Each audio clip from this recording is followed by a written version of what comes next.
आणि संपूर्ण राज्यभरातल्या प्रत्येक जिल्ह्यातली बातमी आता वेगवान स्वरूपात पाहूयात। बातमी 36 जिल्ह्यांची मध्ये। राज्यसभेच्या 6 जागांसाठी येत्या 27 फेब्रुवारीला निवडणूक होणार आहे। यासाठी भाजपच्या 3, शिवसेनेच्या 1 आणि राष्ट्रवादीच्या 1 अशा 5 उमेदवारांना तिकीट देण्यात आले। हे सर्व नेते मुख्यमंत्री आणि उपमुख्यमंत्र्यांच्या हस्ते दुपारी आपला उमेदवारी अर्ज भरणार आहेत। विधानसभाध्यक्ष राहुल नार्वेकर यांच्याकडील राष्ट्रवादीच्या आमदार अपात्रतेवरती आज निर्णय होणार आहे। राहुल नार्वेकर संध्याकाळी 4:30 वाजता निकालाचं वाचन करतील। त्यामुळे अपात्रतेच्या निकालावरती राहुल नार्वेकर काय निर्णय घेणार याकडे सर्वांचं लक्ष लागलंय। लोकसभा निवडणुकीच्या निमित्तानं आदित्य ठाकरे राज्यात दौरा करतायत। आदित्य ठाकरे आज जळगाव जिल्ह्याच्या दौऱ्यावरती आहेत। जळगावात 4 ठिकाणी त्यांच्या जाहीर सभा होणार आहेत। तसंच त्यांच्या उपस्थितीत जिल्ह्यातील महाविकास आघाडीतील पक्षाच्या नेत्यांची बैठक होण्याची शक्यता आहे। राष्ट्रवादी काँग्रेसचे युवा नेते पार्थ पवार यांना राज्यसभेची उमेदवारी द्यावी यासाठी राष्ट्रवादी काँग्रेस अजित पवार गटातील तरुण कार्यकर्ते तसंच पदाधिकारी आक्रमक झालेत। अजित पवार यांच्या विरोधात बंड पुकारण्याचा इशारा त्या तरुणांनी दिलाय। पार्थ पवार यांना राज्यसभेवरती उमेदवारी न दिल्यास हजारो युवक पक्षातून बाहेर पडतील असा थेट इशारा देणारं ट्विट राष्ट्रवादी काँग्रेस अजित पवार गटाचे प्रदेश सरचिटणीस रवींद्र पाटील यांनी केलंय। तर अजित पवार यांच्या विरोधातील या बंडाच्या इशाऱ्यामुळे मोठी खळबळ उडाली आहे। मराठा आंदोलकांनी भाजपा आमदार राणा जगजितसिंह पाटील यांच्या घरासमोरील ठिय्या आंदोलन 9 तासांनी मागे घेतलंय। आमदार राणा पाटील यांनी आंदोलकांसोबत येऊन चर्चा केल्यानंतर हे आंदोलन मागे घेण्यात आलं। मराठा आरक्षणाच्या मागणीवरून मनोज जरांगे पाटील यांचं आंदोलन पेटलेलं असताना स्वतः मराठा क्रांती मोर्चा देखील आक्रमक झालाय। मराठा म्हणूनच ओबीसीमधून 50% आतलं टिकणारं आरक्षण देण्याची मागणी त्यांनी केली। मागणी मान्य न केल्यास मुंबईत जलसमाधी घेण्याचा इशारा देण्यात आलाय। जागतिक बँकेच्या पथकानं कृष्णा मराठवाडा उपसा सिंचन योजनेच्या कामाची पाहणी केली। कृष्णा मराठवाडा उपसा सिंचन योजनेचं पहिल्या टप्प्यातील काम हे अंतिम टप्प्यात आलं असून याच कामाची या पथकानं पाहणी केली। तसंच या कामातील बारकावे जाणून घेऊन या प्रकल्पाला आर्थिक आणि तांत्रिक मदत करू असं आश्वासन देखील दिलं। गेल्या अनेक दिवसांपासून केळी पीक विम्याचा लाभ मिळावा म्हणून शेतकऱ्यांच्या वतीनं जिल्हा प्रशासनाकडे पाठपुरावा केला जातोय। 10,000हून अधिक शेतकऱ्यांचे पीक विम्याचे अर्ज प्रशासनानं नामंजूर केलेत आणि त्याच पार्श्वभूमीवर शेतकरी संघटनेची जिल्हाधिकाऱ्यांसह बैठक पार पडली। यावेळी अर्ज केलेल्या शेतकऱ्यांना पीक विम्याचा लाभ मिळेल असं आश्वासन जिल्हाधिकाऱ्यांनी दिलं। भाजपकडून रामभक्तांसाठी अकोला ते अयोध्या या विशेष ट्रेनचं आयोजन करण्यात आलं असून रात्री 1:30 वाजता ही स्पेशल ट्रेन हजारो रामभक्तांना घेऊन अयोध्येकडे रवाना झाली। बुलढाण्यातील शेगाव इथून सुद्धा हजारो रामभक्त या स्पेशल ट्रेननं प्रभू श्रीरामांचं दर्शन घेण्यासाठी अयोध्येकडे निघालेत। भाजपनं ही संपूर्ण ट्रेनच रामभक्तांसाठी आरक्षित केली होती। यवतमाळमध्ये नाट्यगृह नसल्यामुळे कलावंतांना प्रयोगासाठी भटकंती करावी लागत होती। त्यामुळे स्थानिक कलावंतांनी नाट्यगृह बनवण्याची मागणी केली आणि त्यानंतर तब्बल 21 वर्षांपासून नाट्यगृहाचं काम अपूर्ण असल्यामुळे कलावंतांमध्ये नाराजीचा सूर आहे। पालघरच्या डहाणू पोलीस ठाण्यालगत असलेल्या 7 ते 8 दुकानांमध्ये चोरीची घटना घडली। चोरट्यांनी मध्यरात्रीच्या सुमारास 7 ते 8 दुकानांचं शटर तोडून दुकानांमधील रोख रक्कम लंपास केली। ही घटना सीसीटीव्ही कॅमेऱ्यात कैद झाली असून नागरिकांमध्ये भीतीचं वातावरण आहे। पोलीस ठाण्याला लागूनच असलेल्या दुकानांमध्ये चोरी झाल्यामुळे पोलिसांच्या कार्यक्षमतेवरती सुद्धा प्रश्नचिन्ह उपस्थित होते। डॉक्टर बाबासाहेब आंबेडकर विद्यापीठात बजरंग दलाच्या कार्यकर्त्यांनी राडा केला। व्हॅलेंटाईन डेच्या दिवशी लाठ्या आणि तलवारी घेऊन काही जणांकडून दहशत पसरवण्याचा प्रयत्न करण्यात आला। जळगावमध्ये आगामी लोकसभा निवडणुकीच्या पार्श्वभूमीवर प्रशासनाकडून विशेष तयारी केली जाते। मुक्ताईनगरमध्ये जिल्हाधिकारी आयुष प्रसाद यांच्या अध्यक्षतेखाली महसूल विभागाची महत्त्वाची बैठक पार पडली। या बैठकीत पोलीस अधिकारी देखील उपस्थित होते। राज्य शासनातर्फे वृद्ध साहित्यिक आणि कलावंतांसाठी बांधन योजना राबवली जाते। दरम्यान धुळ्यातील जिल्हा परिषदेच्या समाज कल्याण विभागाकडून 400 ज्येष्ठ साहित्यिक आणि कलावंतांची निवड करण्यात आली। मात्र अजूनही ही यादी मंत्रालयात अडकल्यानं 400 कलावंत मानधनाच्या प्रतीक्षेत आहेत। रत्नागिरीमध्ये कोकण रेंजचे महासंचालक संजय दराळेंनी लोटे एमआयडीसीतील कंपन्यांना भेट दिली। कामाच्या सुरक्षेसंदर्भातील आढावा त्यांनी घेतला। मीरा भाईंदर महानगरपालिकेच्या मातोश्री इंदिराबाई बाबूराव सरनाईक रुग्णालयात कॅशलेस सुविधा आणि फिजिओथेरपीसह बहुविद्याशाखीय पुनर्वसन केंद्र उभारण्यात आलंय। या केंद्राचा लोकार्पण सोहळा नुकताच पार पडला असून सर्वसामान्य रुग्णांना याचा मोठा फायदा होणार आहे। राज्य उत्पादन शुल्क विभाग भवनाचं मुख्यमंत्री एकनाथ शिंदे यांच्या हस्ते उद्घाटन करण्यात आलं। राज्यात 3ऱ्या क्रमांकावरती महसूल देणाऱ्या विभागाचं स्वतःचं भवन निर्माण झालंय, त्यामुळे यापुढे राज्य उत्पादन शुल्क मंत्रालयाला हक्काचं कार्यालय मिळालंय आणि याच भवनातून आता राज्य उत्पादन शुल्क विभागाचा कारभार चालणार आहे। सायरस पुनावाला यांना पद्मश्रीपुरता सीमित न ठेवता त्यांना भारतरत्न द्यावं अशी मागणी शरद पवारांनी केली। पुण्यातील एका कार्यक्रमात ते बोलत होते। मार्चच्या डॉक्टरांनी केलेल्या आंदोलनाला यश आलं। शासकीय वैद्यकीय महाविद्यालयातील इंटर्नशिप करणाऱ्या विद्यार्थ्यांच्या विद्यावेतनात भरीव वाढ करण्याचा निर्णय घेण्यात आला। राज्य सरकारकडून आता शासकीय वैद्यकीय महाविद्यालयातील इंटर्नशिप करणाऱ्या विद्यार्थ्यांना दरमहा 18,000 रुपये देण्याचा निर्णय घेण्यात आलाय। राज्य मंत्रिमंडळाच्या बैठकीत हा निर्णय झाला। मध्य रेल्वेनं फुकट्या प्रवाशांवरती धडक कारवाई सुरू केली। आतापर्यंत रेल्वे प्रशासनानं 100 कोटी रुपये दंड वसुलीचा आकडा पार केलाय। मागच्या वर्षीच्या तुलनेत हा आकडा अधिक आहे। रेल्वे प्रशासनाच्या धडक कारवाईमुळे फुकट प्रवास करणाऱ्या प्रवाशांचे धाबे दणाणलेत। मुंबईच्या सायन कोळीवाड्यातील निवासितांना आता हक्काची घरं मिळणार आहेत। अनेक वर्षांपासून रखडलेल्या सिंधी निवासितांच्या 25 इमारतींचा म्हाडा पुनर्विकास करणार आहे। मुख्यमंत्री एकनाथ शिंदेंच्या पुढाकारानं मंत्रिमंडळ बैठकीत हा महत्त्वाचा निर्णय झाला। वैजापुरात आमदार रमेश बोरणार यांच्या घरासमोर मराठा समाजाकडून आंदोलन करण्यात आलं। जरांगे पाटलांची उपोषणादरम्यान प्रकृती खालावल्यामुळे काही जणांनी वैजापूर मार्गावरती रास्ता रोको करत निदर्शनं केली। अकोल्यातील बाळापूर नाक्यावरती शिवशाही बस थोडक्यात बचावली। भरधाव बसच्या टायरमधून धूर येत असल्याचं लक्षात येताच चालकानं वेळीच बस रोखली। चालकाच्या प्रसंगावधानामुळे मोठा अपघात टळला। नारायण राणेंनी जरांगे पाटलांबाबत केलेल्या वादग्रस्त विधानाविरोधात मराठा समाजाकडून संताप व्यक्त करण्यात आला। कोपरगावमध्ये राणेंविरोधात आंदोलन करण्यात आलं। गोंदियामध्ये राजा भोज यांची जयंती साजरी करण्यात आली। या निमित्तानं महारॅली काढण्यात आली। यावेळी उपस्थितांकडून पवार समाजाला लोकसभा निवडणुकीत उमेदवारी द्यावी अशी मागणी करण्यात आली।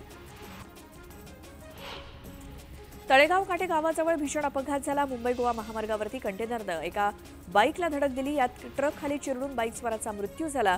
अपघातानंतर ट्रक चालकानं पळ काढला असून त्याचा शोध सुरू आहे। धाराशिवमधील कळंब भागामध्ये अज्ञातांनी बसवरती दगडफेक केली। दिवसभरात ही दुसरी घटना आहे। या प्रकरणी पोलिसांकडून अधिक तपास सुरू आहे। धुळ्यामध्ये शिंदखेडा तालुक्यातल्या विरदेल गावामध्ये एका अल्पवयीन मुलीची हत्या झाली आणि या घटनेच्या निषेधार्थ आदिवासी समाजाकडून तहसील कार्यालयावरती मोर्चा काढण्यात आला। यावेळी काही संतप्त लोकांनी तहसील कार्यालयावरती मोर्चा काढला। नवी मुंबईतल्या नावाशेवा पोर्टमार्गे मोरपंखांची तस्करी सुरू होती। या संदर्भातली माहिती मिळताच DRIनं धडक कारवाई केली। या कारवाईमध्ये 2,10,00,000चे मोरपंख हस्तगत करण्यात आले असून अधिक तपास सुरू आहे। मोरपंखांची चीनमध्ये तस्करी केली जात होती। नर्सिंगमध्ये करिअर करणाऱ्या विद्यार्थ्यांना राज्य सरकारनं मोठी खुशखबर दिली आहे। राज्यात आणखी 6 ठिकाणी नर्सिंग महाविद्यालयं बांधण्याचा निर्णय घेण्यात आला। वैद्यकीय शिक्षण विभाग या महाविद्यालयांची बांधणी करणार आहेत आणि राज्य मंत्रिमंडळाच्या बैठकीत हा निर्णय झाला। मुंबईच्या सायन कोळीवाड्यातील निर्वासितांना आता हक्काची घरं मिळणार आहेत। अनेक वर्षांपासून रखडलेल्या सिंधी निर्वासितांच्या 25 इमारतींचा म्हाडा पुनर्विकास करणार आहे। मुख्यमंत्री एकनाथ शिंदे यांच्या पुढाकारानं मंत्रिमंडळ बैठकीत हा महत्त्वाचा निर्णय घेण्यात आला। पालघरच्या मनोर येथील वैतरणा नदीपात्रामध्ये मासेमारीसाठी गेलेल्या 32 वर्षीय तरुणावरती शार्कनं जीवघेणा हल्ला केला। या हल्ल्यात विकी गोवारी हा तरुण गंभीर जखमी झालाय। जवळपास 200 किलोहून अधिक वजनाच्या शार्कनं हा हल्ला केल्याचं उघड झालं। यानंतर परिसरातील नागरिकांमध्ये भीतीचं वातावरण आहे। मात्र नदीपात्रात इतका मोठा शार्क आढळून आल्याची पालघर जिल्ह्यातली ही पहिलीच घटना असल्यामुळे खळबळ माजली आहे। अकोल्यात युवकांनी युवा संगमच्या माध्यमातून अनोख्या पद्धतीनं व्हॅलेंटाईन डे साजरा केला। तरुणांनी विशेष जाहीरनामा तयार करत जिल्हाधिकाऱ्यांना तो भेट दिला। यात शेती, शिक्षण, आरोग्य या संदर्भातल्या मूलभूत बाबींचा समावेश असून यावरती भर देण्याची मागणी केली। बीड जिल्हा परिषदेच्या शिक्षण विभागातील 1112 सेवानिवृत्त शिक्षकांना अखेर दिलासा मिळणार आहे। 7व्या वेतन आयोगाचा फरक हप्ता आणि वैद्यकीय बिलं तसंच थकीत बिलांची रक्कम लवकरच मिळणार आहे। बारामतीत अत्याधुनिक एसटी बस स्थानक अद्याप उद्घाटनाच्या प्रतीक्षेत आहे। उपमुख्यमंत्री अजित पवार यांच्या पुढाकारातून बारामती एसटी बस स्थानकाचं नूतनीकरण करण्यात आलं आणि प्रवाशांसाठी सगळ्या अत्याधुनिक सोयी सुविधांचा वापर करण्यात आलाय। जरांगेंच्या आंदोलनाला पाठिंबा देण्यासाठी जरांगेंसारखेच दिसणारे हुबेहूब हनुमंत मोरे हे देखील उपोषणाला बसतायत। तर हनुमंत मोरेंच्या उपोषणाला जामखेडमधल्या मुस्लिम समाजानं पाठिंबा दर्शवलाय. शिवजयंती उत्सव नियमांचं पालन करत आनंदानं साजरा करा, गुंडागर्दी हुल्लडबाजीला थारा नाही असा दम सोलापूर पोलीस आयुक्त राजकुमार यांनी दिलाय. तसंच पोलीस आयुक्तांच्या वतीनं कमीत कमी डेसिबलमध्ये स्पीकर लावण्याच्या सूचना देण्यात आल्या आहेत. राज्य सरकारकडून शालेय पोषण आहारात अखेर बेदाण्याचा समावेश करण्यात आलाय. सरकारच्या निर्णयाचं स्वाभिमानी शेतकरी संघटनेकडून जल्लोषात स्वागत करण्यात आलं. सांगली जिल्हाधिकारी कार्यालयासमोर स्वाभिमानी शेतकरी संघटनेचे जिल्हाध्यक्ष महेश खराडे यांच्या नेतृत्वाखाली साखर पेढे वाटून आनंदोत्सव साजरा करण्यात आला. आणि आता एक सविस्तर बातमी पाहूयात. पंजाबचे हजारो शेतकरी हरियाणाच्या सीमांवरती जमलेत. दिल्लीला जाण्यासाठी पंजाब हरियाणाच्या 2 सीमांवरील बॅरिकेड्स तोडण्याचा प्रयत्न करणाऱ्या शेतकऱ्यांनी मागे हटण्याची घोषणा केली होती. मात्र रात्री पुन्हा संघर्ष सुरू झाला आणि शेतकरी नेत्यांनी केंद्र सरकारसोबत चर्चेचा प्रस्ताव मान्य केला. आता गुरुवारी म्हणजे आज चंदीगड इथे तिसऱ्या फेरीची चर्चा होईल.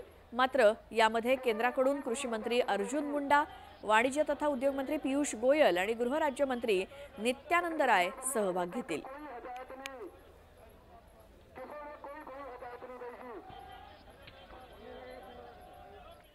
केंद्रीय रस्ते वाहतूक मंत्री नितीन गडकरी यांनी भारतातील सर्वात मोठं होऊ घातलेलं विमानतळ असलेल्या झेवर आंतरराष्ट्रीय विमानतळाच्या कामाची पाहणी केली. हा प्रकल्प 33 किलोमीटरचा आहे, ज्याचा खर्च 3,565 कोटी रुपये आहे, जो भारताला परियोजन अंतर्गत हायब्रिड ॲन्युइटी मोडवरती विकसित होतोय. जहां दिल्ली का जो जीटी रोड है वहां से अगर जाएंगे तो 2 घंटा लगता था, वहां 20 से 25 मिनट में एयरपोर्ट में जाना आसान होगा. नया जो झेवर एयरपोर्ट बना उसके लिए भी हमने जो कनेक्टिविटी वो आपने अभी देखी है.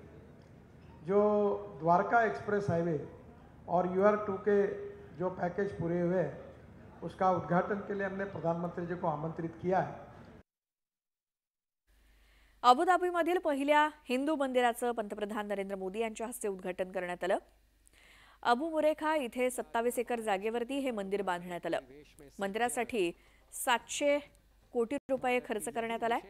पंतप्रधान नरेंद्र मोदी यांनी फेब्रुवारी 2018 मध्ये या मंदिर प्रकल्पाचं भूमिपूजन केलं होतं आणि यावेळी पंतप्रधान नरेंद्र मोदींनी लोकांना संबोधित केलं.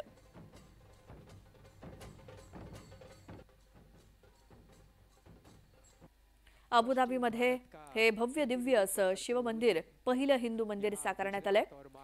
2018 मध्ये याचं भूमिपूजन झालं होतं पंतप्रधान मोदींच्याच हस्ते आणि आता या मंदिराचं उद्घाटन पंतप्रधान नरेंद्र मोदी यांच्या हस्ते झालं.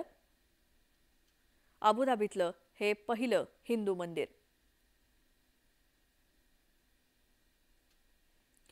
तब्बल 27 एकर जागेवरती हे मंदिर निर्माण करण्यात आलेलं आहे आणि UAE मध्ये असलेल्या काही हिंदूंसाठी ही खूप मोठी गोष्ट आहे आणि मोदींच्या उपस्थितीत या मंदिराचं उद्घाटन काल संपन्न झालं.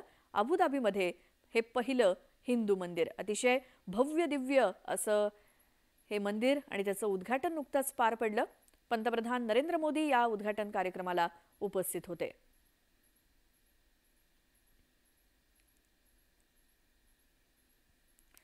सांगलीच्या तासगाव तालुक्यातील श्री संत बाळूमामा पालखी सोहळा आणि रिंगण सोहळा भक्तिमय वातावरणात साजरा झाला.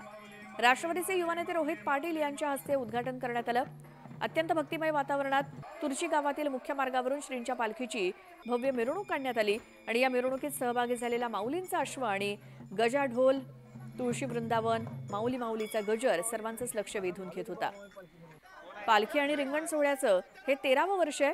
गावकरी आणि आजूबाजूच्या पंचक्रोशीतून भाविक भक्त मोठ्या संख्येनं उपस्थित होते.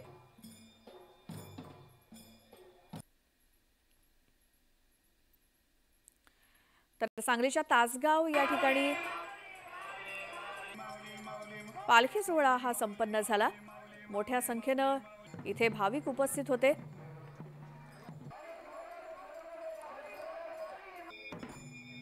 याची मिरवणूक संपन्न झाली आणि हे 13वं वर्ष आहे या पालखी सोहळ्याचं सांगलीच्या तासगावातलं.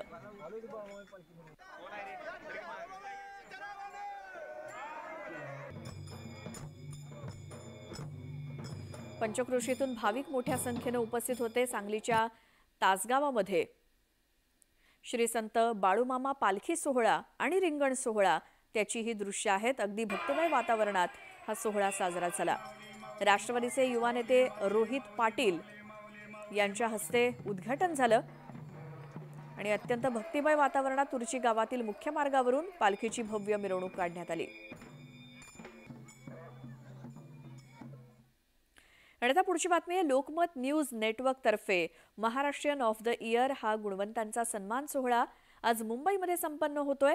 गेटवे ऑफ इंडिया इथे होत असलेल्या कार्यक्रमात मुख्यमंत्री एकनाथ शिंदे, उपमुख्यमंत्री देवेंद्र फडणवीस, उपमुख्यमंत्री अजित पवार उपस्थित राहणार आहेत। त्याचसोबत उद्योजिका ईशा अंबानी, अभिनेता रणबीर कपूर यांच्यासह अनेक मान्यवरांची कार्यक्रमाला मुख्य उपस्थिती असणार आहे।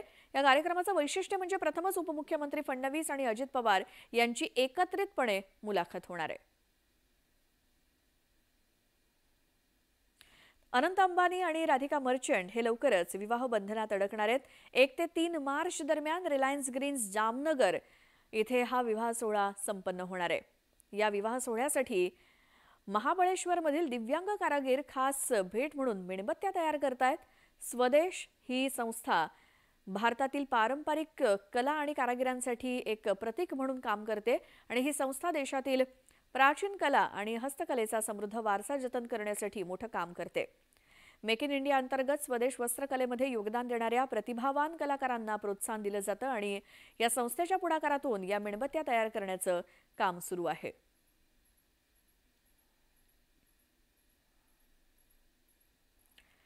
आणि यासोबतच वेळ झाली एका छोट्याशा ब्रेकची। तुम्ही पाहत राहा न्यूज 18 लोकमत।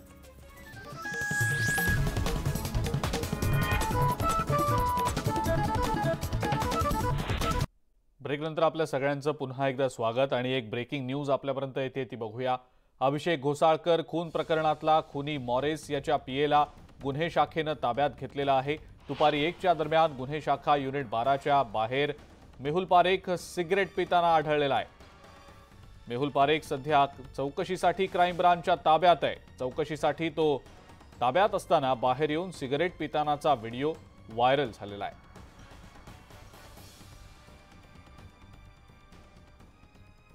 आणि यासोबतच महत्त्वाच्या या घडामोडींबरोबर बुलेटिनमध्ये आता वेळ झाली इथंच थांबण्याची। ताज्या बातम्या आणि अपडेट्ससाठी बघत राहा फक्त न्यूज 18 लोकमत।